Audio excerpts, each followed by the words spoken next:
And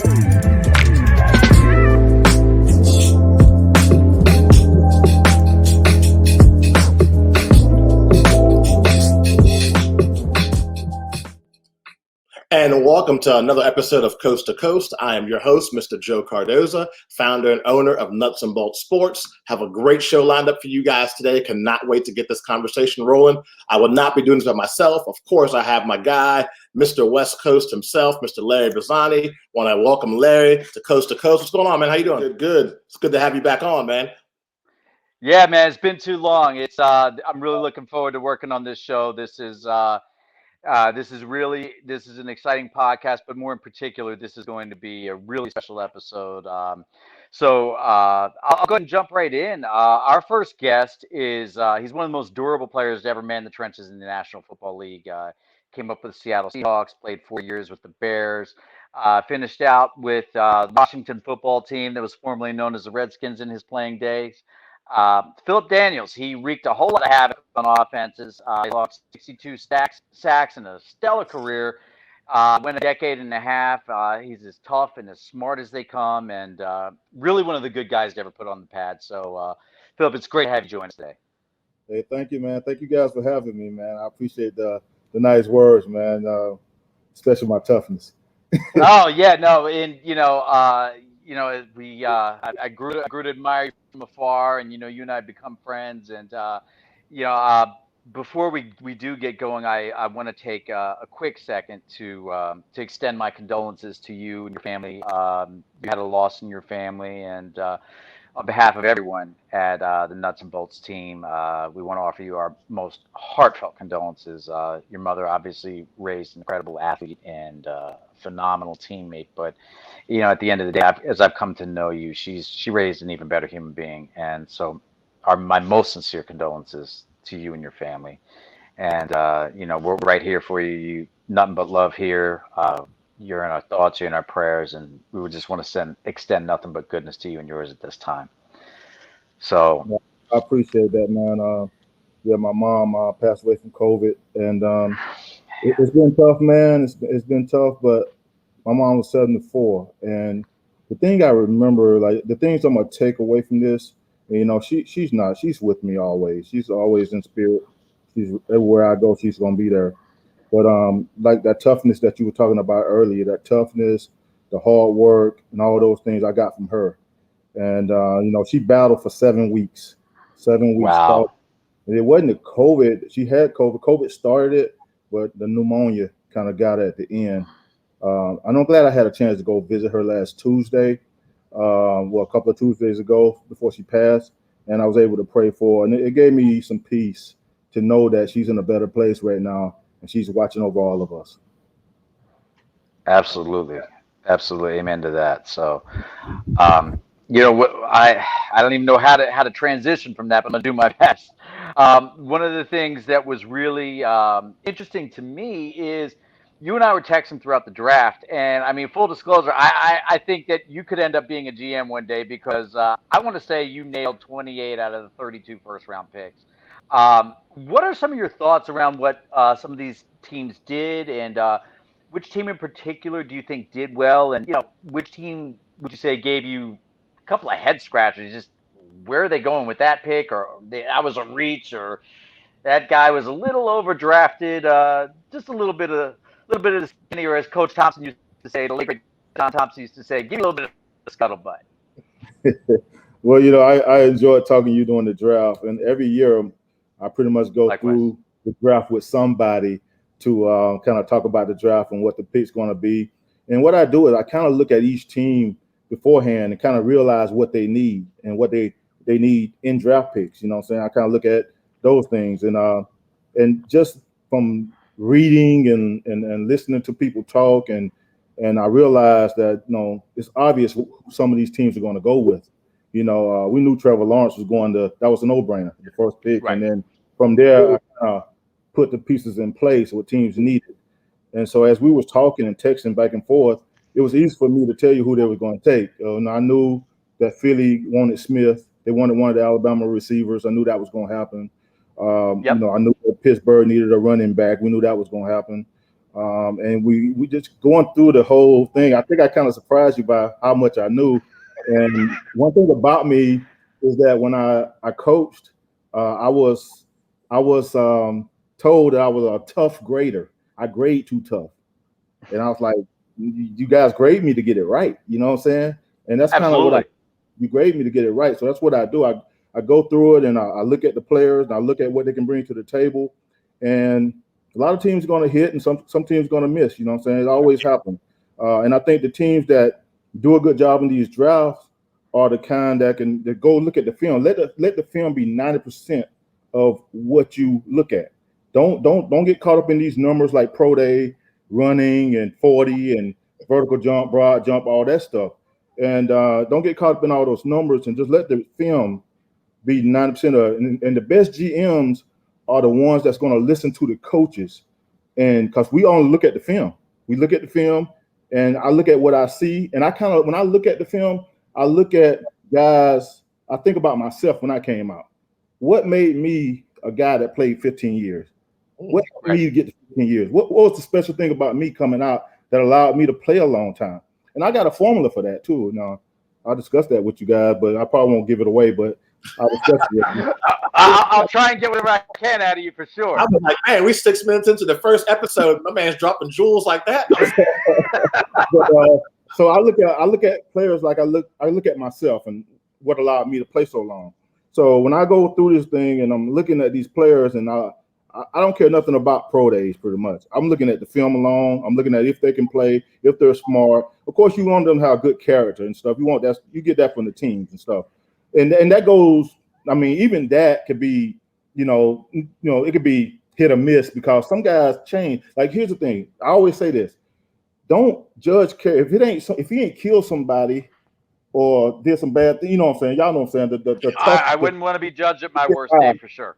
Yeah, so my thing is you're going to have good guys that turn bad in the NFL. And you're going to have bad guys that turn good, going to do a lot of good things. So you can't really go out there and judge character to the point where you miss out on a good player who may not even get in trouble in the league. Get the right people around him, get the right mentors, and he's fine. You know what I'm saying? He's fine the whole league. But then you get a good guy who's been good all college career. He get a little money in his pocket, and he goes crazy. There you go. So you really can't judge character too much. You got to make sure that it ain't crazy, that it's going to kill your team or your brand. But at the same time, you got to look at guys. You got to take that with a grain of salt in some instances. But my thing is just look at each player, look at the teams, and kind of figure out what they want. Now, as I look at some of these teams doing this draft, a lot of GMs got caught up in trying to make the quarterback happy. Pairing the quarterback with their running back, pairing the quarterback with their receiver, instead of getting the guys that they need to help them win. You know what I'm saying? For instance, I'll take Cincinnati, for instance. I was just about to say that. Yeah. When Sewell was there, what's his name? Sewell. The offensive tackle was there. Now, their quarterback had been on his back all last year. I mean, he don't have no time to throw the ball. So they go out and draft his receiver from LSU. Instead of doing that, just take the tackle. There's plenty of receivers in this draft. There's plenty of receivers. So sometimes situations like that, you're trying to make your quarterback happy, and you're trying to do those things. Jacksonville did the same thing with the running back from Clemson. You can't do that. You just gotta draft what you need that's going to make you a better team. And I think a lot of GMs, they fail in that category because they're overthinking it. So, and I just think that's what's bad about the draft. But the good GMs, the guys that's good talent evaluators, they're going to go by the book. They're going to see what they need, and they're going to take the best guy on your board. And I always say this in the draft: if there's a guy that you want, go get him. Move up, go get him. Right. If there's not one there that you want, then go back. Well, a lot of guys get caught up a stand put and they reach for a guy, and he's not the guy you wanted. The guys you wanted are gone. Well, just trade back if you can. If you can't take the best available guy. And that's how the draft works, you know what I'm saying? And it's always going to work that way. The best GM's going to be those guys that take the best guy every time. You can't go into it filling needs and holes, but you got to be smart about it. Like drafting a running back in the first round makes little sense. It's a lot of running backs out there. Like here's the thing: your running back can't do anything that your O-line don't. They got to allow him to be able to run the ball. If you ain't got an O-line, it don't matter. Yeah. So my thing is, I would never probably take a running back early in the first round. Maybe if you're the last pick in the first round, maybe, or early in the second round, maybe. Or if I got 2 first-round picks, I may draft 2 guys. That not a running back. And if I really want to run it back that bad, I'm gonna trade up and get me one. That's just how I go about doing it. So that's kind of how I go about it. And I think teams like you asked me the teams that did better. I thought Detroit had a good draft. Yeah. Just looking through my notes, I thought Miami had a decent draft. I thought Minnesota did pretty good.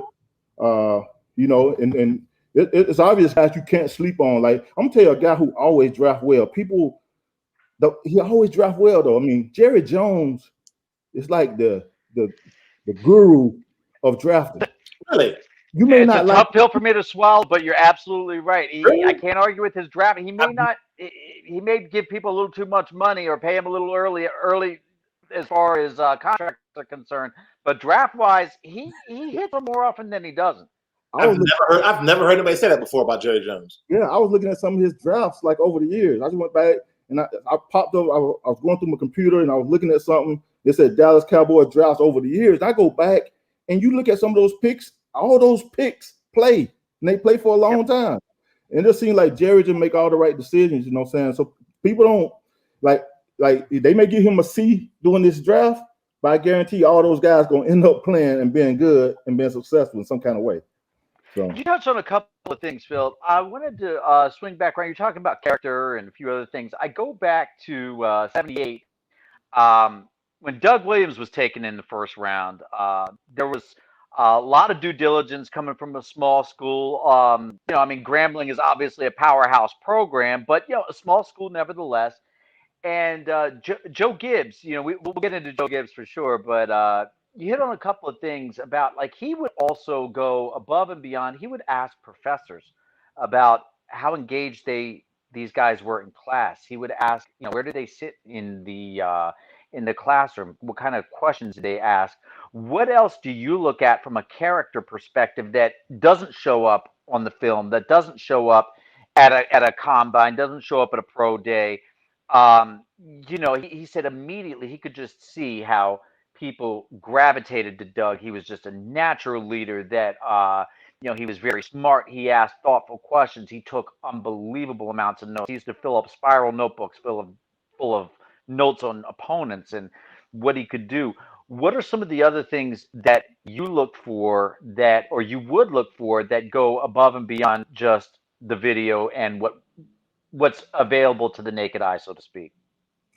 Well, here's the thing about character guys. When you get a guy who may have character issues, and there's some things been said about this guy or and all that, you really want to go out and get to know the guy, and that's the guy you want to spend the most time with, like one-on-one. So what I did was, when I went to the pro days, I would have dinner with those guys. I would have dinner with those guys. And I took it a step further. Sometimes I would have dinner with those guys, and I would bring their best friend on the team with them. So now I can get everything out, and I know what I'm working with, and I know what this guy's saying, and I know it's true when both of them are talking. You know what I'm saying? They're gonna tell you what you need to know between the two of them, and you can kind of weed out the BS by just listening to them. And so that's how I kind of do it. And a lot of times, I think, like, my definition of character is doing all the right things when nobody's looking, when nobody's around. It's easy to go out there on Sundays or on Saturdays and when you got a whole crowd around you, a big crowd, and do all the right things, or when you get a room full of reporters and saying all the right things. It's easy to do that, but I want to know how you are when you ain't with them, and you alone by yourself, or you just with your friend. I want to know how you are then. So when I go to the schools, I go and talk to, like, the strength coach. I go talk to the D-line coach, the assistant D-line coach. I talk to everybody to figure out if what they saying about this kid is actually true. I won't say no names, but we had a guy years ago. I won't say the school, but we had a guy years ago that they say he had a lot of problems. He liked to party a lot. He He drink a lot. He's he's just a party guy. He's a frat guy. And so when I went to the school, and I'm thinking I'm gonna hear the worst things about this kid if he's that bad. So I go to all these coaches, the strength coach, the all their coaches, and actually one of the coaches played football with me at Chicago. So he was the assistant line coach. So I go to all these coaches and they talking to me about this kid. They love this kid. He's never late for anything. He always on time. He work hard. All this stuff. So then it comes down to it was just one person that didn't like this kid too much. And because the kid tried to transfer, he wanted to transfer, his transfer didn't go through. So he didn't really put all his effort into the spring workout, the spring practices and stuff, or whatever, the OT, the spring practices and stuff for the spring game. He didn't put all his effort into that. So he fell out of favor but you got to know the reason why he was doing what he was doing. He thought he was going to leave, but he ended up coming back. And so now you got a problem with him and the defensive coordinator. And I kind of put that together and say that was the guy that didn't like him the most. He never started a game. Only when somebody was hurt, he started one game. But the guy was the best. You probably know who I'm talking about. But the guy was the best. I have a good idea. The guy was the best player on the D-line. He was the best player. And once he got in the game, the second series of the game, he played the whole game. So I went through my due diligence of having dinner with him, bringing a friend, meeting with him, meeting with all the coaches, and everybody absolutely loved the guy. Love the guy. So that is an interesting strategy because when you bring a friend around, it changes the barometer in the room. You can't hide things when you got your sidekick there. I know if you had Joe and me in the same room, you're going to find out a lot of things about me that that I be on my best behavior if I'm sitting in front of somebody in a shirt and tie across the desk. But you put this gentleman alongside of me, and I'm gonna unbutton a button or two, and I'm gonna loosen up a little bit, and you're gonna find out things about drive and work ethic, and you just can't fake it at that point. Yeah, the best friend will tell you everything you need to know. The best friend will tell you a lot. So absolutely, $200 over dinner to not screw up a multi-million-dollar decision, which is what they are. I mean, these are multi-million-dollar decisions. You get this right, you're putting together a Super Bowl roster. You get this wrong, you're paying first or second every year. So that's very interesting. I wanted to go back to you were drafted in '96, fourth round coming out of Georgia. So there's a lot I want to cover there. What was your draft day like for you? Seattle picks up the phone. Walk me through that experience. Obviously, it's much different today, but nevertheless, it changes your life forever. It does, man. And I can tell you right now, I never worked out for Seattle, not one time, not one time. So basically, I'm gonna tell you a little story. I actually was on campus in school, and Tommy Brazier, Seattle's D-line coach at that time, he came to visit the school, came to visit me. And he told me to meet him in the lobby at the Ramada Inn. So I said, okay, I'll meet you there. So I go down to the Ramada Inn. The time he told me was in that morning. It was like 8 or 9 o'clock that morning. I'm in the lobby waiting on Tommy. He never shows up. And I'm like, where's this guy? So after an hour or so, I left. I had to go to class. So I left, go to class. And then I get a call, like after class, I get a call from Joe Kynes, our D coordinator, said, where were you this morning? Tommy was at the hotel waiting on you. I said, man, I was at the hotel. I was in the lobby waiting on him. And we come to find out they had 2 lobbies. They had 2 lobbies. So we had to meet in Joe Kynes' office, and he talked to me. And he told me, he said, listen, we're not going to draft defensive guys until the 4th round. You'll be gone by the 2nd round. We don't think we're going to be able to get you. But if you're there in the 4th round, I'm going to stand on the table, and we're going to come get you. And I said, okay, cool.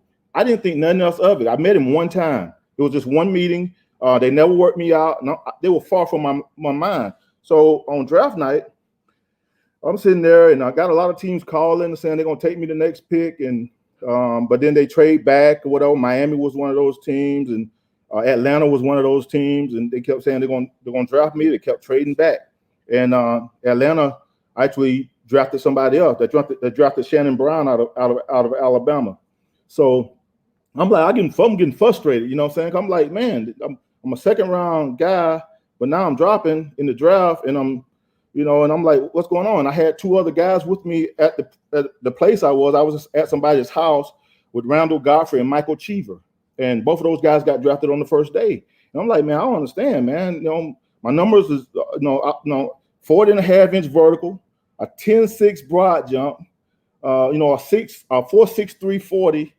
And I'm like, I don't understand. So I was confused. So I'm like, man. So back then, as you guys know, Black College Weekend was Freaknik that was going on in Atlanta. So we actually just went out and had a good time. Me, Randall, and some of the guys that had a good time, just get my mind off of it, because it was crazy. And then the next morning, my agent was like, yeah, you're going to go early tomorrow, because they did the first 3 rounds the first day back then, and then they did the rest of the rounds the second day.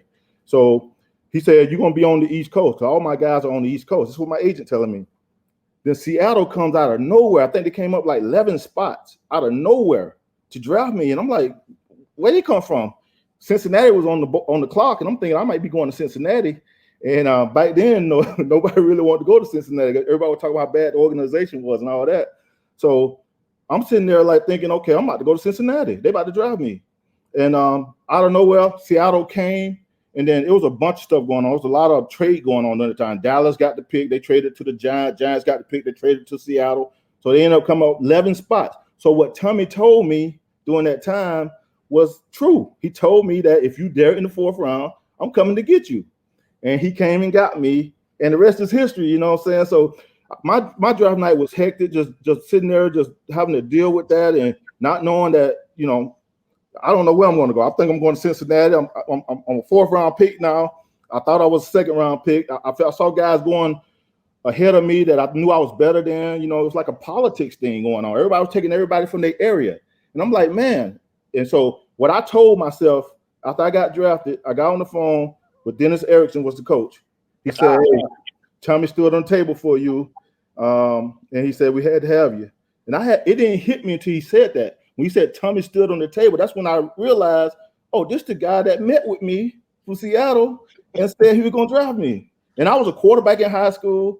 I played outside linebacker at Georgia. I played 3 technique at Georgia, 5 technique at Georgia. And I just moved on. I moved every year. I never played the same position every year. So I was kind of like a tweener. I worked out at linebacker at the combine, but my numbers were great. I mean, I'm athletic as all get out. And so when it hit me, when he said, Tommy stood on the table, I said, oh, I only met with this dude one time, never worked me out.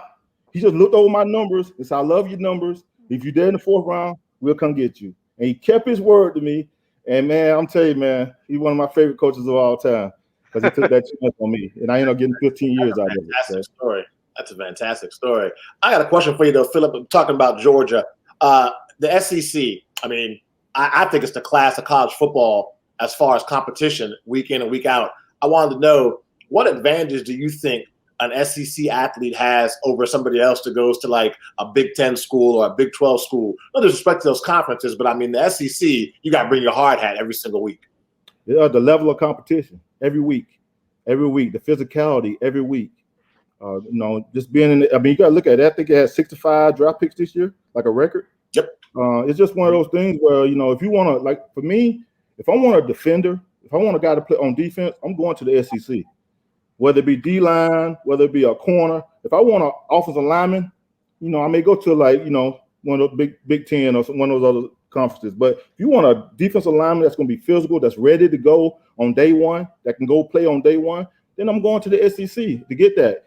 Cornerbacks, they play against some of the best receivers there, and the speed in the SEC is crazy. It's a lot of speed in the SEC. Sure. That's why every year you see guys come out their pro days and they run these numbers, they run these 40s, and everybody's like, wow. A couple guys from Georgia this year. Wow, some people with their 40-yard dash. The speed in the SEC is so crazy, man. And I just think that it prepares you for the next level. It's the closer you're going to get to the next level. So why not go get guys out of the SEC to play on the next level? I'm glad you brought that up, because I wanted to ask you, Phillip, are there any positions that you feel like it matters if you come from perhaps a big school versus a smaller school, or a lesser known conference, or maybe perhaps you're a lesser known commodity, or you don't have the exposure to the weight room and the facilities that you would have, say, in Georgia, Tuscaloosa, Gainesville, where you can pick it up at that level in terms of not only intelligence, but okay, we see this guy, he comes from, small regional school, but we can put 15 pounds on him. We can get his 40 time up. We can get another 20 pounds of mass on him. Look at this guy from the rear end down. Look at how strong his core is. He's going to be able to make a mark in this league. What are some positions where you can roll the dice a little bit coming from a smaller school? I think running back is one. I told you earlier that you rely on the offensive line to make holes for you. If you're a running back and find a hole, you can run through it. So I think running back definitely, it really don't matter if you come from a smaller school. It's a lot of running backs. I mean, you think about, a lot of these running backs that's been through the league that's from small schools that had great success, and they did real good. But I think that, like all the other positions, I think kicker and, of course, and long snapper, that's out the question, so you can get them from anywhere. But when it comes to like D-line and O-line and your DBs, and you got to get some guys that face the toughest competition, that face it week in, week out, because my thing is, that you don't have that kind of speed in some of these smaller schools. You may have one guy with speed on a team that you face once a year, but you don't have it every week. So you have to be real careful with that. And then when you talk about smaller schools, now you're talking about development. Now, if there's guys in small school that you can develop into something special, then go ahead and take that chance on that guy. And there's a lot of guys that played in this league from small school that had great success. You know what I'm saying? I know a lot of D linemen that had great success, but I don't think it came overnight. It came with hard work. But at the same time, I think you talk about development when you talk about those kids from those schools. But if you know that he got the special traits, he got some athletic ability in him, he got some things that he show on film, then you can get him there. Because you got to realize these guys aren't coached by the best guys. And sometimes some of these small schools don't even got the position coaches coaching them. I'll tell you a story about a kid from Albany State named Grover Stewart. He's at Indianapolis right now. Grover Stewart was a big kid. A guy named Dan Land, who played for the Oakland Raiders, coached him. He's from my hometown. And so I got word at the last second to go down and have dinner with this guy. We couldn't work him out. So I go down and have dinner with him, see if he knew football. And Grover Stewart, you look at him on film, he played high. He just wasn't dominating the league. He wasn't dominating, but he was a big kid. But this pro day, him running the hoops and running those things, doing some of the drills he did, he didn't look like he was 350 or whatever. I think he was 350 at the time. He didn't look like he was a 350 kid. He looked real athletic. And I was wild by his film, just seeing him move and how he ran on the field. But he played high. He played with no technique. He had no hands. He didn't play with hands and all this stuff. But when I go and talk to his head coach at Albany State, which is Dan from my hometown, me and Dan good friends, Dan told me that he's never been coached by a D-line coach. He's been coached by wide receiver coaches. He's been coached by DB coaches because they can't afford coaches at some of these schools. So now you look at a kid like that, can I get something out of him? Can I make him into something special? And Indianapolis, and I'm going to tell you, Chris Ballard, one of the best talent evaluators in the league, picked him up in the 4th round. I was told when I came back from that meeting with him, I was told that he wouldn't even be drafted. The scouts told me that, man, you crazy, man. This kid ain't going to get drafted. I told him he was going to be a 4th round pick. They say he wouldn't get drafted. And he got drafted in the 4th round by Chris Ballard, who's one of the best talent evaluators around. So I knew that this kid had some special about him.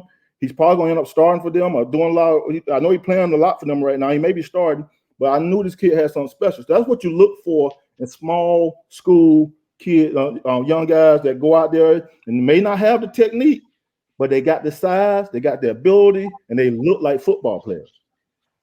Just diamonds in the rough way to emerge.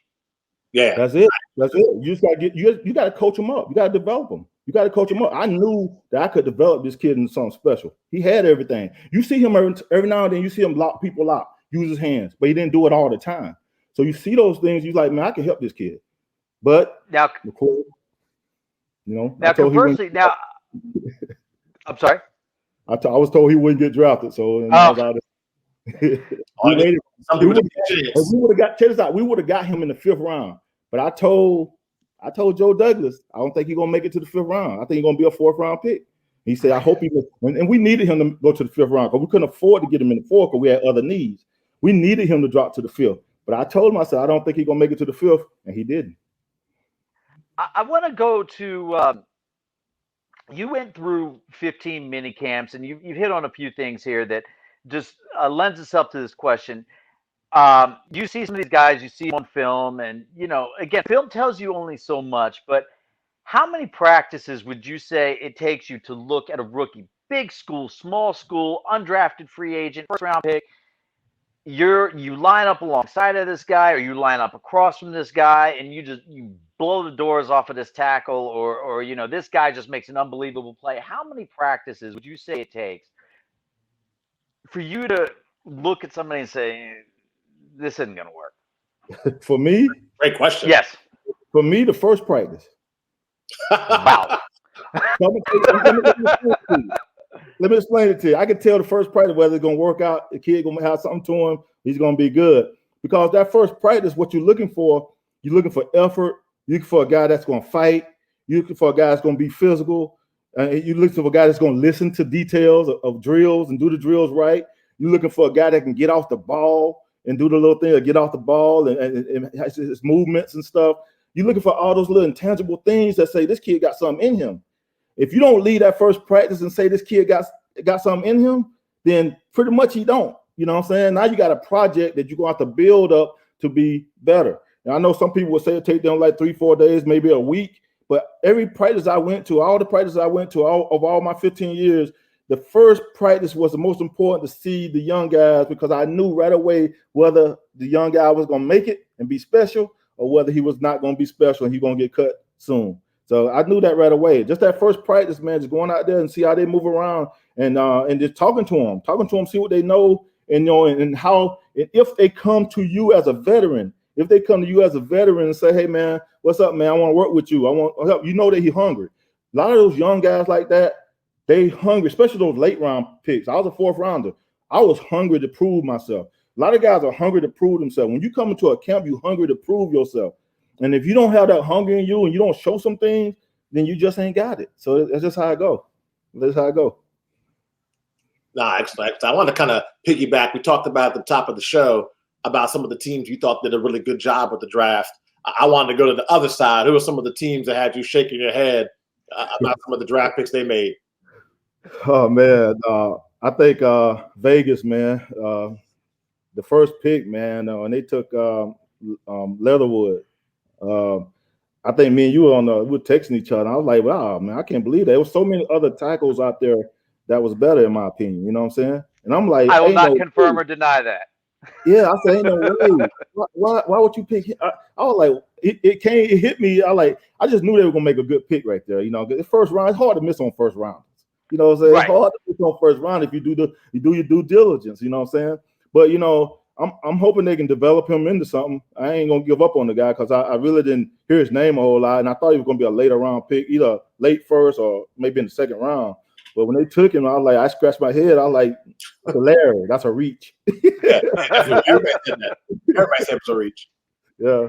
So that was the first one right there. And then, I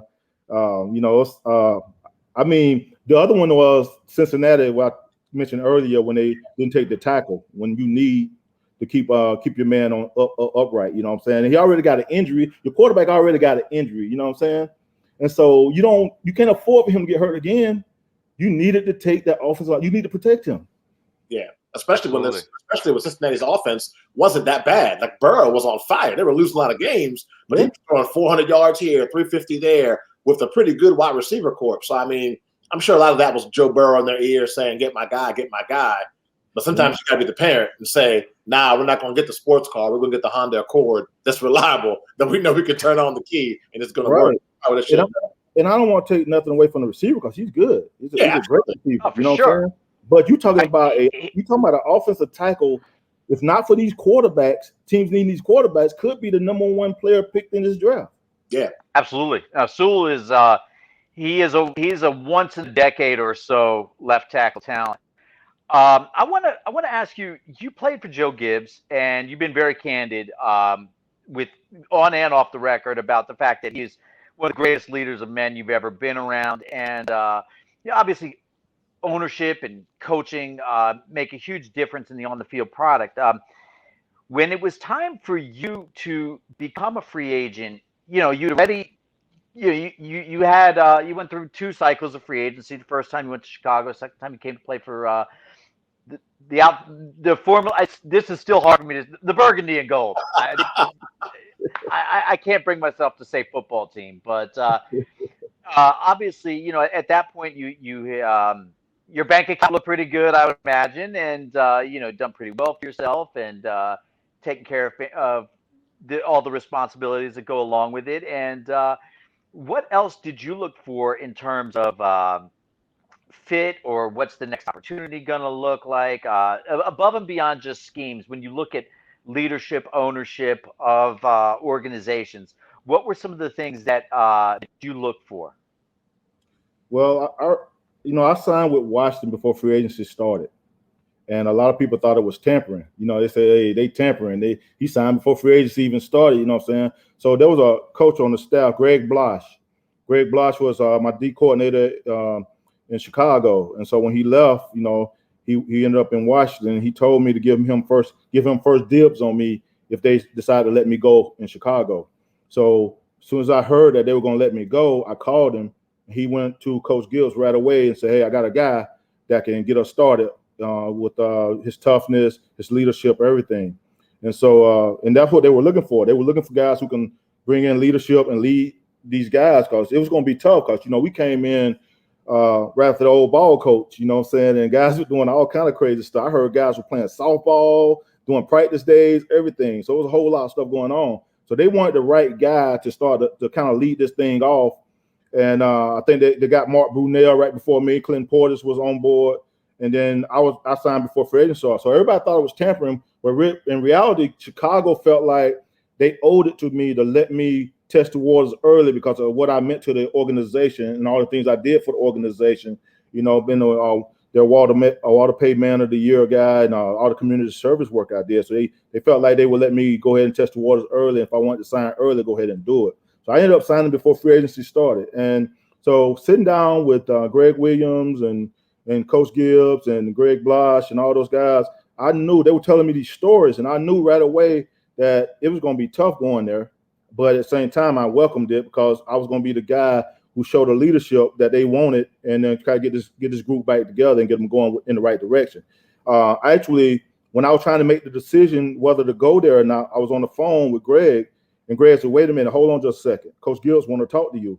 Coach Gibbs got on the phone, and he said, Phil, we need you here. We need you to come. We need you here. We're going to get this worked out. We want you here. You're a good leader. I trust Greg and what he say, and Greg been with you for a while now. We want to get you here to help us.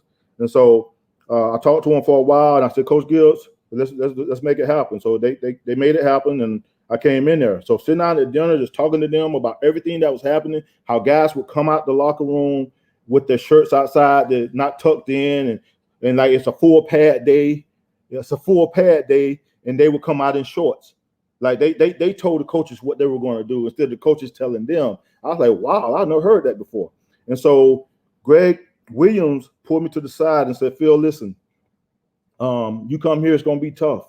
It's going to be tough because we got to change the attitude of these guys, and we got to show them that what they just went through those years wasn't football. So it's going to be tough. So I'm gonna have you guys doing some things that it's going to be hard, but you're going to get through it because I know your leadership, and you're going to be the guy leading us through it. So yeah, we did all these up downs. We had to do 40 up downs before we even call ourselves part of the team. And Greg had us doing a lot of stuff, man. It was crazy, but Coach Gibbs' leadership during that time. And as soon as I stepped in the room and listened to him talk to the group, I knew that he was the perfect leader. I realized why he won so many Super Bowls, because he's a leader of men. His faith and how he go about carrying himself every day, and the things he say to us every day. Not only was Coach Gibbs our coach, but he was preparing us if we wanted to go in that field or down the road, want to coach or something. He was preparing us to do that because he was giving us all this information, little things he'd say to kind of help us along the way. Say, okay, I can use that down the road, and I use a lot of that stuff to this day. The one thing I always use that Coach Gibbs always said, he said that in order to win games, you have to stop the run on defense and you have to run the ball on offense. You got to be able to do those two things, or you're not going to win many games. And so basically, my last year in Philly, we stopped the run. We was number 3 against the run. We was able to win a lot of games because we made defenses that they can only do one thing, throw it on us. You know, our secondary wasn't the greatest, but they threw the ball, they gained it up. They couldn't run it. So we made them they couldn't do a lot against us. So I took that with me. I said that to my guys every day. Stop the run. We got to run the football on offense. So when we couldn't run the football on offense, I said, well, we got to be better on defense. We got to be even better. So if we gain 3 yards on offense, let's give them but 1 on defense. We still got a chance. You know what I'm saying? So that's how it got to be. So I took a lot of things, Coach. His leadership is, think about it. He goes from football, NASCAR, or football, NASCAR, football, back to NASCAR, and he's still winning. Yeah. Everywhere he goes. Absolutely. And so Coach Gibbs was a leader of men, man. He just, when he talked, everybody listened. I just remember all those days, all the things he said to me. And I just admire the man. I admire him, and he's my favorite coach of all time. I want to touch on a couple of things. You and I have talked about this. We did an interview one time before, and I want to circle back around. You're talking about leadership, Phil. Coach Gibbs, I believe, had to lead a team through arguably one of the biggest tragedies in NFL history when Sean Taylor was murdered. And so you saw Sean come in as a rookie. You saw him develop. What did Joe do during that time that really just sort of set the tone? You guys rolled into the playoffs, and of course you lose an incredible talent in Sean Taylor. What he meant on the field as well as off the field. There's a lot there to cover, I know, but if you could just kind of walk me through what that was like. Oh man, that was one of the toughest years I feel like we went through. We wasn't in the playoffs. We was pretty much on the borderline of not making playoffs that year. So we come back. Well, let me. I got so many stories, man. So many memories here. But Sean Taylor, he had become a leader. That last year, he became a leader. I remember we were getting ready to go play Tampa Bay, and we were in the locker room. We were sitting around, and he wasn't making the trip with us. He was not going to make the trip with us. He had an injury. He was going to go back home and check on his house and everything. So we sit in that locker room, and I'm watching him. I'm just watching Sean walk around the locker room. He shook everybody's hand. One player after another came by my locker, shook my hand. He said, "I'll see you guys soon. I'll see y'all when you get back." He shook everybody's hand, and he was going out of his way to shake hands. And I'm like, wow, this dude right here has changed big time since the four-wheeler incident and all this stuff. He changed big time. He became a leader. He had a little girl. You see the change in him, big time change. And so we go play Tampa, and we end up losing the game. And so the next day we come back. I go to the facility, and I see these big old trucks sitting outside in the parking lot at the facility. And I'm thinking to myself, man, did Joe resign or something? Something going on. I didn't hear the news. I had heard nothing. So I get out my truck, and I'm walking toward the facility, and one of the media guys meet me. And he said, I look at him. I said, what's going on? Did Coach Gibbs resign or something? He said, no, you ain't heard the news? I said, no, I ain't heard anything. He said, Sean Taylor got shot, and he's in critical condition. I said, oh, no, you serious? Oh, man, it just hit me like a ton of bricks, man. I'm like, wow. So he walked me to the facility to keep people from talking to me. So I walked to the facility, and I'm inside the facility, and me and Cornelius Griffin and Andre Carter and all of us sitting in there, and we just it's quiet, man. Like nobody knew what to say. And then finally, we're supposed to come in and lift weights that day, and we're supposed to do like a team run. And Coach Gibbs finally came out and said, hey, we're not gonna do anything today. Go home, and we'll talk to you guys later. We'll get with you guys soon. And so we go home, and me and my wife, we stayed up all night just sitting by the TV, just waiting for news. And finally, Cornelius Griffin called me and said that Sean had passed away. And I'm like, oh, no. And so I remember coming back to the facility for practice. We had Tuesday off, and we came back on a Wednesday.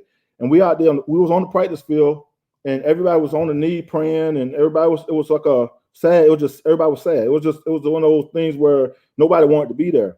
Coach Gibbs came on the field, and he looked around at everybody. He huddled us up and said, everybody go home. There's nothing we can do today. He knew that we couldn't practice in that situation.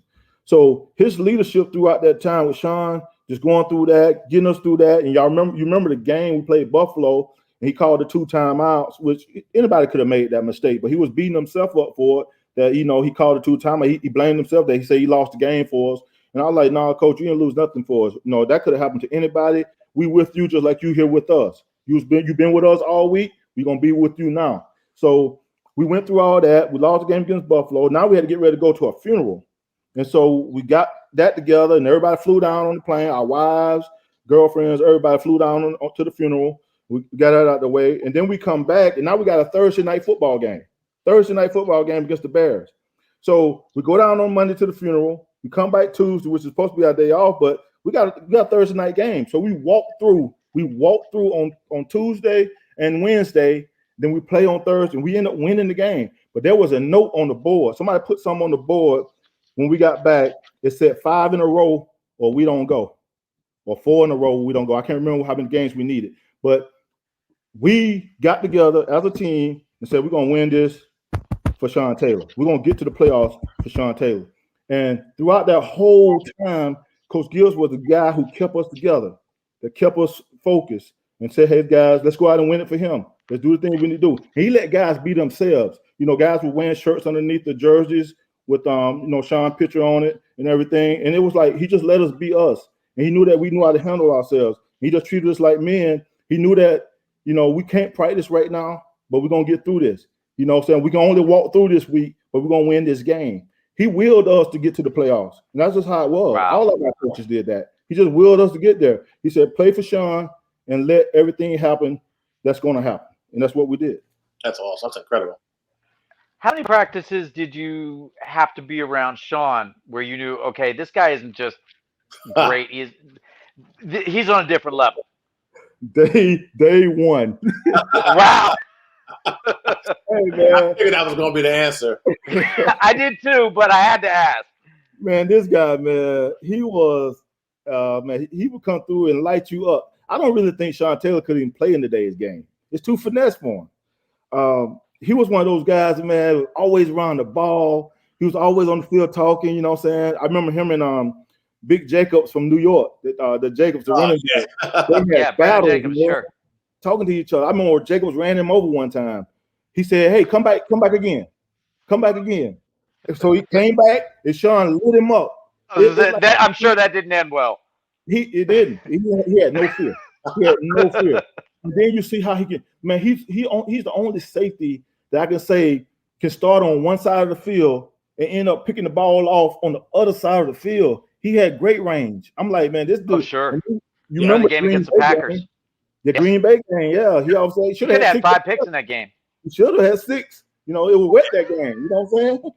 It was wet that game. He still was doing it. And I remember that game too, that we was walking in the tunnel and he was standing at the tunnel and he was shaking everybody's hand, say, guys, listen, hey, let's move to the next one. Let's move to the next game. That's when I knew his leadership was it was turning the corner. He was awesome, man. Wow. I tell you, sometimes I still wonder, you brought it up, whether or not he could play in today's game. And I look at some of these receivers that come in and they're 175 pounds, 180 pounds. And, obviously, you have some guys who are fearless and will go across the middle. Gary Clark, Julian Edelman, some of these guys that play in the slot, the Z receiver that have to do that. And if 21's roaming around in the secondary, I don't know how long some of these guys play. And they play the way they do today. Not very long. Hey, you got respect when T.O. comes out and say they threw him a pass across the middle. He got Gator on. We call Gator on. We don't stretch out all the way. Right. And they asked him why he didn't stretch out to catch the ball, and he was like, "Sean Taylor, I'm not doing that with Sean Taylor." He was just being honest. You know what I'm saying? He was just being honest. And I mean, if anybody has ever met T.O., I mean, he is, to this day, he is still a specimen. I mean, he's got to be 220 pounds. He's jacked. Yeah, he is. So that's. Want to go back? So you pledged Phi Beta Sigma when you were in Georgia, and get a little personal here for a second. The Sigmas are known for being known for community activity. It's ironic because Joe and I were talking about this a little bit earlier. Our high school principal was also Sigma. Yep. So, do you feel like there's anything in your experience pledging Sigma or just being in a part of a fraternity that um, lent itself to you being the leader that you became?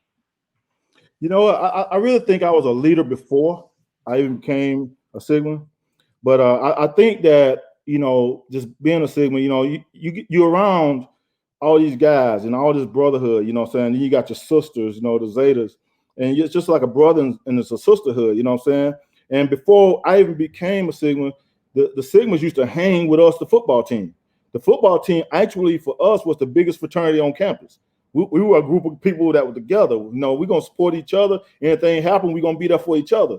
But then when everybody, all the football players became Sigmas, you know, myself and Hines Ward and, you know, Robert Edwards and Corey Johnson, one of my teammates, we all became Sigmas. Like the football team became Sigmas. So it actually just increased that brotherhood twofold because we were football players and then we were Sigmas and then we had our brothers outside of it. So it just helped me to understand that, you know, brotherhood is important. You know what I'm saying? Guys you can call on, you can trust in, that whenever you need some, you can call them and they'll be there for you. And then you mentioned all the community service stuff. You know, it's a lot of community service work that's done out there by the Sigmas, and that stuff goes a long way, you know. And like, for instance, when my mom passed, I got calls from a lot of people, you know, people I hadn't talked to in a while, you know what I'm saying?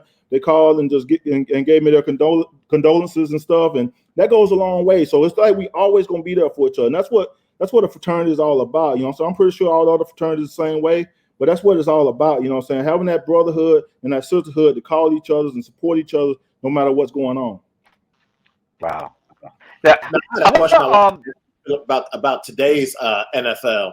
I know that it's all high powered. We see the high scoring, high flying offenses, but I'm pretty sure you've noticed as much as I've noticed that when it comes down to the playoff time, the defenses really do step up and kind of make or break things. I mean, think about that San Francisco 49ers team. They lost to the Kansas City Chiefs in the Super Bowl, but that defense was really, really good. Who are some of the elite defensive units you see in the league these days? Chicago for sure. You know, they got a good defense over there. You know, I think that the Baltimore has always been one of those teams that always had good defense. Uh, I'm just thinking about it. It's just a lot of them, man. That's but then this past year, it's a lot of teams that didn't have good defense, a lot of defense. So it's like, but I think when I think defense, Chicago stands out more than anybody to me. Then you go and look at not Kansas City, but you look at the Rams. The Rams, what Oh, they did sure. this year. I mean, they dominated people this year. You know, when you got you got Donald right there in the middle, we can have it to give the corners and safeties less time to think. You know, they can just cover their guys for a split second. They're done. You know what I'm saying? He's gonna be on top of them. But I think that defense was good this year. It dominated. So you know, when you got defenses like that, you can do a lot of things. You can be more aggressive on offense. You can take chances on offense because you know your defense gonna come on the field and make it happen for you. I've been a part of defenses where we knew we didn't have a good offense. We was on the sideline, say, man, get you some water. When 3 plays, we're gonna be back on the field. We had guys saying that, you know what I'm saying? We knew that, but we was good defense, so we like, okay, let's make it happen. In Washington, we had good defenses in Washington, so we gonna make it happen no matter what, you know. So our job is to stop people. That's how we felt. Our job is to stop people. We can't worry about what the offense doing. If they can just give us 14 points, we're gonna be okay. We're gonna be okay. But no, if they Wow. give us 7, we got to make it happen. You know what I'm saying? So that's how you got to be as a defender. You got to have like a mind to say it don't matter what our offense do. We're gonna get on this field and we're gonna make sure we stop them. And one thing about us, you know, I'm in Washington, whenever our offense turned the ball over or anything like that, we always huddled up as a group to see just to talk about what we need to accomplish. Hey, right here, hold them to a field goal. Got to hold them to a field goal right here. You know, and if we do that, we win. So win for us. We just kind of think about talk about the things that we can do that's going to help us win in that moment, and that's what we did. So, you know, that's what defense all about, man. Don't worry about the offense. Go do your part. Go do your job. And I used to tell my guys that all the time. We can only worry about us, and you can only worry about your position and do everything right in your position and trust the guys around you. Then we'll be solid on defense. I want to ask you also about you touched on this a little bit earlier when we were talking about the Sean Taylor tragedy. What are some of the bonds that you would say develop among linemen that are just unique to that room, to that position? We talk about the D line, the offensive linemen. there's a bond that develops there because you in that discipline you really have to work together. You really have to work as a team. It's totally different than going, man to man out on outside of the numbers. Well, myself, I played on a lot of good D lines. I played in Seattle with Cortez Kennedy, Michael Sinclair, Michael McCrary. Then I go over to the Bears. I played with Ted Washington and Key Traylor and those guys. And then I go to Washington, and I got Joe Salvea and Cornelius Griffin and Ronaldo Wynn and I got Andre Carter. I played on some good lines. And the one thing, the bond that we have, we were always together. You know what I'm saying? Whether we go out and have dinner together sometimes or invite each other to a house for one of our kids' birthdays or whatever, we were always together. And when one of us got cut from the team, it was easy for us to shed tears because it was just that closeness we had, like brothers. We were truly brothers. And so just being on those teams and playing with those guys and knowing that we all accountable for making this happen, we're going to be the reason why we win. We got to go out here and play hard because we're going to be that reason, and we got to do our part. And so here's the thing that we developed. On every one of the lines that I played with, we would actually look at each other before the snap, especially on third downs. We would look at each other, and we were dead serious, eye to eye, look at each other, and we would say to each other, meet me at the quarterback. Then all of us said, meet me at the quarterback.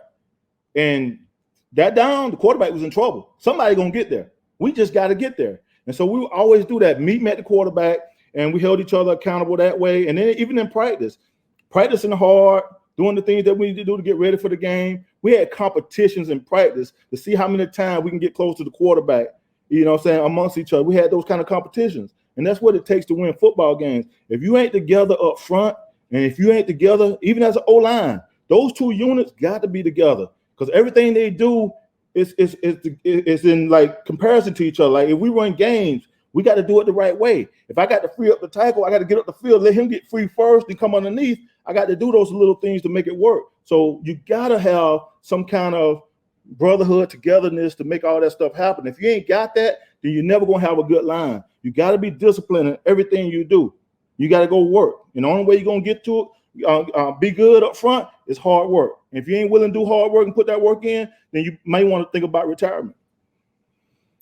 By that, when you are scouting a player as they're coming into the NFL, how do you say, well, this guy will or will not, in spite of a 5 or 10 year age difference, this guy will fit into our program. This guy, he's got great now. It's just not going to work.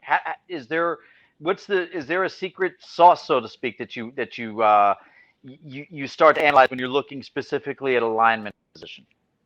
Well, it ain't hard to look at film and know if a guy's disciplined or not. If you played the position as long as I have, and then you're able to look at the film, you already know if this guy's disciplined enough to do what he need to do. When he line up, you know what gap he got. Right. Do he jump out of his gap all the time? Those kind of things you can see. He ain't got no discipline, you know what I'm saying? Can the running back put him on the wrong side of the ball? What I mean by that is that you take it on the block, the running back dip to the next gap, and you peek over there. Are you disciplined enough not to peek and stay and do your part? You know what I'm saying? Those kind of things. So you can see that on film. So it's easy for me to say, okay, when I'm grading, I grade all that stuff. I'm grading lockout, hand placement. I'm grading footwork. I'm grading stance. I'm grading everything because everything starts with a good stance. Everything starts with a good stance. Then you work your way from there. Okay, shoot your hands. Okay, bring your feet, knock him back, all that stuff. It's all physicality. And that's what I teach my son now. He's a high school player. He's going to be hell a lot of people this year. But I teach him all those things. So my thing is you got to have an eye for that stuff to know that if a guy's disciplined or not. You can tell an undisciplined player when you're watching film by the number of times the running back or somebody coming through his gap and never get untouched because it's your fault. You know who fault it is already. You know who fault it is already. Do your job. That's my message every time I'm coaching my guy. Do your part. Do your job. Now, I wanted to talk about that too, the getting into coaching. Where did that passion for coaching come from? Is it something that you thought you would always do, or did you just kind of stumble upon it? Because obviously you're very passionate about it and very good at it. We know what happened that last year on defense with Philadelphia. Look at the numbers. Where did the passion for coaching come from? It actually came from my high school coach. His name was Walt Landon. I used to watch him, just coming through high school, and actually it probably started when I was when I was playing I playing probably what they call junior league, or when I was in the 8th grade. He used to be the referee. I was playing 7th, 8th grade football. He used to be the referee on the field, but high school coaches had to be the refs. Yeah. And so I was a linebacker. I was playing middle linebacker, and I was on every tackle. I was going to the ball, making every tackle. And he would come to me on, kill the dead ball, come blowing the whistle. He used to help me off the ground. He used to say little things to me. Follow the fullback. Follow the fullback. I already knew that stuff. I'm following the ball, so it didn't matter with me. But he used to say little things to me like that. But I used to watch him coach us, and he coached us with tough love. You know what I'm saying? He loved us to death, but he coached us tough. Even from grades. If you didn't have grades and stuff, you were out pulling tires. It's dry out there too, and we got big tires. He had size. The tire size was different sizes compared to who the player is. The receiver would be a smaller tire than a lineman like me. Or I was a quarterback in high school, believe it or not. I was a quarterback. Yeah, you said that earlier. I wasn't ready for that one. Yeah. So I had to pull the big tire, but I always had good grades. I never had to pull tires. But what I did was I went out to support my guys that were pulling tires because their grades wasn't there. But I would encourage them, man, gotta get your grades right, man, because we need you. Get your grades right. They would go out, I just watch them pull tires. I'm like, man. But every now and then I would jump in just to pull some just to get better. You know what I'm saying? And that's what it takes. So I just think my coach in high school, Coach Landon, I watch how he worked. I watch how he willed us to be good. You got to realize one year we had 19 players, and probably about 10 of us could play, and the other one just brought in plays in and out. Get out the way. He's a wing guy. You get out the way. So, just having, I remember 19 players, and we playing against teams that got 60 players, and we competing. We ain't giving up. We competing, but we ran 100-yard sprints after practice every day. We ran that to get in shape. We were in better shape than the other team. No matter how many guys they had, we were in better shape. And I just remember that about him, how he willed us to be in better shape. No matter how many guys we got, we ain't gonna fear nobody. You know what I'm saying? So yeah, you know what I'm saying? Attack everything, fear nothing, attack everything. That's what we were. We wasn't fearful at all. So we went out there and played hard. And I remember how he used to coach us and the things he did in practice, the things he said to me. He used to take me to my college visits and stuff. He just made me want to be in coaching because I care about people. You know what I'm saying? And I was just like him. He care about people. If you care about people, you can get a lot accomplished. You know what I'm saying? And y'all don't even know, my wife even did fried chicken Fridays for the Eagles team. Started out as a D-line thing. We fed them every week, just to bring in some soul food, fried chicken. We had catfish. We had green bean casserole, macaroni and cheese. We had the red velvet cupcakes. We had all that stuff. So every Friday home game, we would come in, bring the food in. My wife would set it up, feed the D-line, but the D-line went to the offensive line. Offensive line, the receivers start coming, the DBs start coming, the coaches start coming, the GMs start coming. Man, don't send me that tab. Woo! But the reason we did that was because you said that the quickest way to get to a man's soul is through his stomach. And to treat him like family and make him feel like family is through his stomach. I wanted all my guys to feel like they were family. And I still talk to my guys to this day. Brandon Graham called me once a week. I talk to him once a week. Vinny Curry, I talk to him still. I wanted my guys to feel like they were family. And if you feel like you family, and if they feel like they family, they will run through a brick wall for you and make it happen. Yeah. And that's what happened for me. Wow. Well, we're just about ready to wrap it up. I want to be sensitive to your time, Phillip. But if we could run through a quick lightning round, I want to ask you a couple of just rapid fire questions, if we could. I didn't know anything about that. I didn't know anything about this is me going straight off the cuff here. But this is me wanting to ask a few fun questions as opposed to really. This is just let's have a little bit of fun at the end. This has been a great hour for whatever it's worth. Absolutely. Favorite sack? My favorite sack? Yes, sir. It has to be the 4 against Dallas. I don't think I got to name all of them. Last thing you listened to in the car? I don't listen to much in the car. I talk to my son coming from workout, so I don't listen to much in the car.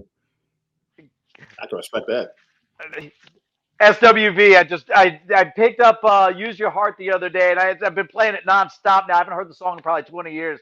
And you know what? Wow. I just dropped it on my iPhone. Um, wanted to ask you one last question. So I've kind of developed a theory recently, Philip, about there. I feel like there's a correlation between playing baseball and being a mobile quarterback or being a durable quarterback because I'm thinking of Kyler Murray was drafted by the A's, Russell Wilson was drafted by the Texas Rangers, Jameis Winston was drafted by the Rangers, Michael Vick was drafted by the Colorado Rockies, and I'm wondering Tom Brady, was drafted by Montreal, I believe. Yeah, And I'm wondering if there isn't something to the the skill set to being a baseball player that correlates to being a successful NFL quarterback, because one thing that I go back to is a particular very mobile quarterback that we can pretty easily deduce who it was. Strong arm, very smart guy, really smart guy. Never learned how to slide, and apparently that was always the Achilles heel in his game. Is there anything to that? You played baseball in high school. Am I off here, or? I haven't really looked into it, man, but you may be onto something. I know who you're talking about. Play for Washington, right? I can't confirm or deny that. I know you're talking about. I know you're talking about. But I was the one. This same guy you're talking about. I was the one. Brilliant, could fly, had a gun, and couldn't slide. I was the one to tell him. I worked with them development for a year, and I was the one to tell him to stop taking hits. If you can't slide, then get to the sideline, get out of bounds. Just go down early. You know what I'm saying? You gotta do what you gotta do. But I think you may be right in that, man. Because my thing is, if you can slide, you can save yourself a lot of damage and stuff like that, and a lot of hits that unnecessary hits that you don't have to take. And I remember him getting hit on the sideline, like Atlanta. The same guy you're talking about. He got hit by a guy from Atlanta, and I went to him the next day. I said, "Stop taking these hits, because you got to realize that you're your own person. You the one that care about your career more than anybody else. If you don't care about your career, then it's going to be short. You know what I'm just telling you, because that's how it goes. If you can't count on the organization to care about your career more than you got to be the one." And so I told him to stop taking those hits, and he did. He started running out of bounds a little bit more. He started getting down a little bit more and those things. But I think you may be right as far as guys being able to slide the right way. But then again, you better slide early, even if you can slide. You know how that goes. I challenge everybody. I say, tell me the last time you can recall Russell Wilson taking a clean shot. You don't. He's down. He'll take off, pick up 15 yards. He's down. He slides. Yeah. And I think that's taking less hits as a quarterback, eliminating those hits as a quarterback, add to your career. You cannot take those hits. You know what I'm saying? You're already small. You're going against big linemen like me who's trying to take your head off and trying to land. And that the rule they're so much safer for quarterbacks. The rules they pass now that you can't even land on top of them and those things, they're a lot safer. I remember Trent Dilfer. I'm probably responsible for him. I'm responsible for him winning the Super Bowl. He never gave me my credit, but he was in Tampa. I remember hitting him. We played in the dome. They had the turf, the hard turf. That's right. It wasn't the stuff they got now. They had that hard turf. I hit him, and it wasn't no vicious hit. I just hit him and landed on him, broke his collarbone. Well, after that year, he ended up going to Baltimore and winning the Super Bowl later on. So you got to give him my credit for that. But at the same time, he broke his collarbone. But now you can't even land on guys no more. And those things. So now, if you know that guys can't land on you, they protecting you that way, and if you can learn how to slide, that's just a longer career for you. That's a longer career for you. So for the guys that can't slide, I suggest you go out and learn. Go to a baseball camp. Somebody let you come out there and do drills, do the slide drill, do something, and just learn how to do that so you can save that wear and tear on your body. I've always said you don't have to be Ricky Henderson, but you got to be able to get down. You got to. You got to. Yeah. Because go ahead, Larry. No. I'm talking too much as it is. I'm a motor mouth. You wind up and I'm gone. Well, now I know we're far away from the season starter, but anyway, if you had to make a super early prediction, Phillip, what two teams do you think have done enough draft-wise, free agency-wise? Who do you think, I won't say Super Bowl winner, but the Final Four teams? If you had to pick 4 teams you think will be in the running for the Super Bowl next season early, I know we're super early, who'd be your 4 teams right now today? Well, let's go ahead and throw Tampa in there already. Sure. Since they just won it, you know what I'm saying? They got everybody back. That's crazy. Turn 20 starters. You can't compete with that for sure.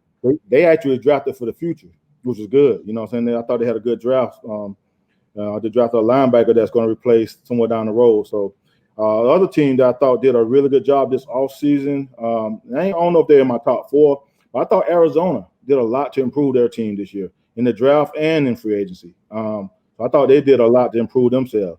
Of course, you know Kansas City going to always be back in that conversation, you know. And I thought Andy Reid did a great job when he traded his first-round pick to go out and get that offensive tackle, which is what they need, offensive lineman. Yes, you're not going to find a better offensive lineman than him in the first round. So that was great by him, you know what I'm saying? He's another talent evaluator that always get it right. Always putting people together, putting good teams together. I mean, he's been doing it for a long time. So I would say Kansas City is going to probably be back up in that picture somewhere.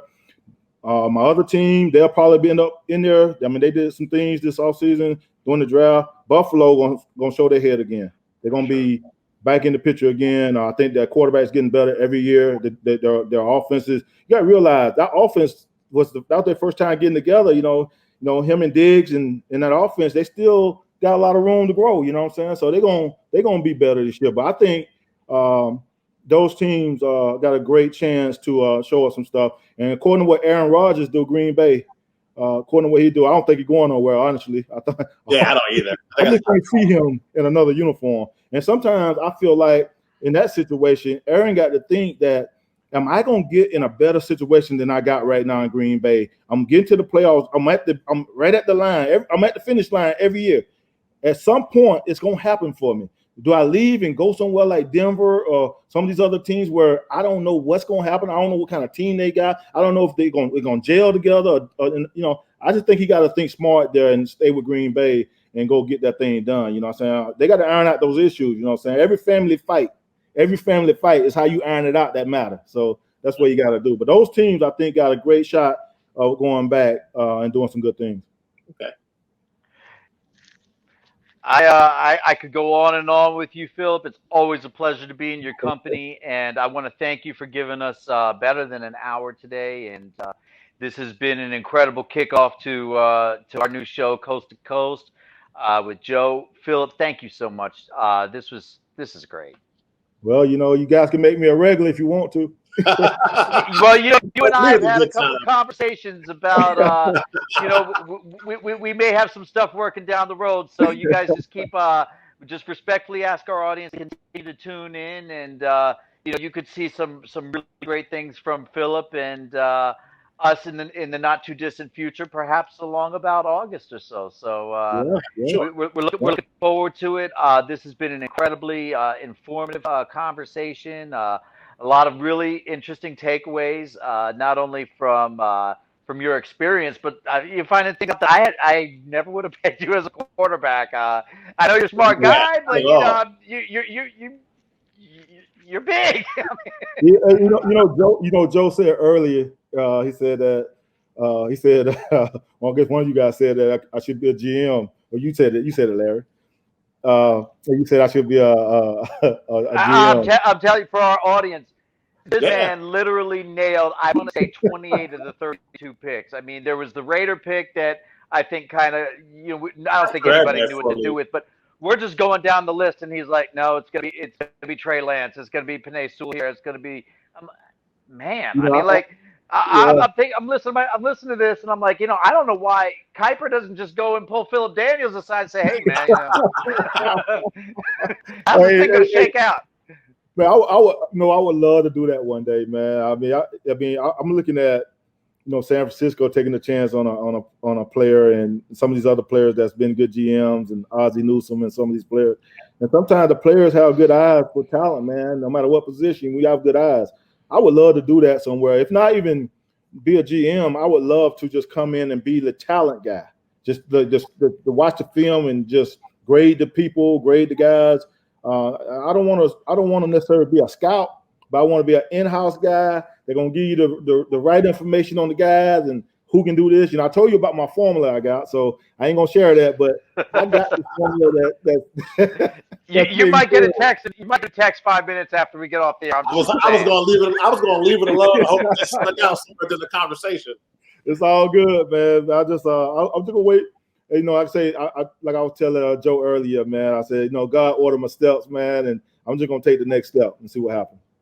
Amen to that. Well, wherever that next step takes you, I know you're going to be successful. So, it's always a pleasure catching up with you, Phillip. And this, like I said, this hour and 15 has just flown by. So, thank you again. Thank you so much, and we really appreciate your time. No problem. Thank you guys for having me, man. Take care of yourself. We'll talk to you down the road for sure, Phillip. Okay, man. Y'all be good. Well, man, what a way to kick off the show. Definitely want to thank everybody for tuning in to Coast to Coast. I'm Joe Cardoza, of course, my partner, Larry Bazzani. When's our next episode? Not going to lie to you, we don't really know. We're kind of working this thing out as we go along. But, man, like I said, what a way to kick off this show by having Phillip Daniels just drop all kinds of knowledge on us. Make sure you follow Nuts and Bolts Sports on all social media platforms. It's easy to find us at Nuts and Bolts SP. And, of course, you can always go to our website, nutsandboltsports.com, where our writers have every sport known to man covered. Once again, thank you guys so much. And don't forget to hit that subscribe button.